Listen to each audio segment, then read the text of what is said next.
भीतर का सूर्य, 1.25 लाख का अजेय योद्धा।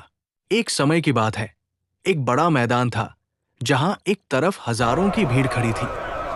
वो भीड़ शोर मचा रही थी, डरी हुई थी और उनके हाथों में हजारों मशालें थी। फिर भी वे अंधेरे में थे। तभी उस भीड़ के सामने एक अकेला व्यक्ति आकर खड़ा हो गया। वो शांत था, उसकी आंखों में एक अजीब सी चमक थी और उसके चेहरे पर वैसी ही मुस्कान थी जैसी महात्मा बुद्ध की होती है। भीड़ में से कोई चिल्लाया, तुम अकेले हमारा मुकाबला कैसे करोगे? हम 1.25 लाख हैं। वो व्यक्ति मुस्कुराया और बोला, तुम 1.25 लाख शरीर हो, लेकिन मैं एक जागृत आत्मा हूं। उसने कहानी आगे बढ़ाई।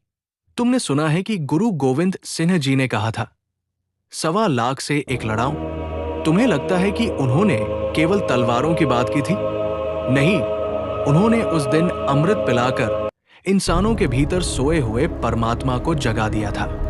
उसने अपनी बात समझाते हुए कहा, देखो, जब श्री कृष्ण युद्ध के मैदान में खड़े थे तो वे अकेले थे, लेकिन उनका ज्ञान पूरी सेना पर भारी था। जब कबीर बाजार में खड़े होकर सच बोलते थे तो हजारों का पाखंड उनके एक दोहे से काम जाता था।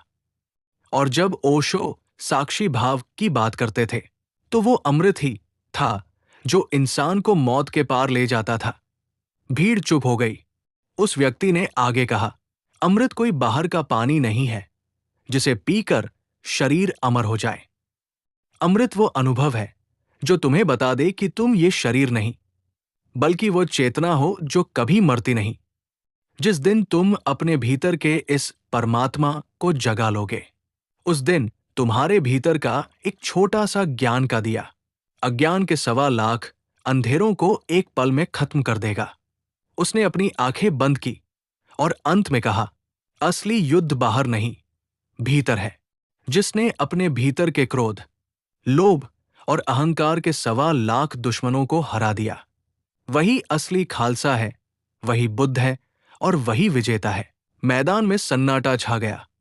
अब वो 1.25 लाख की भीड़ उस एक अकेले व्यक्ति को नहीं देख रही थी, बल्कि हर कोई अपने भीतर छिपे उस अमृत को खोजने लगा था।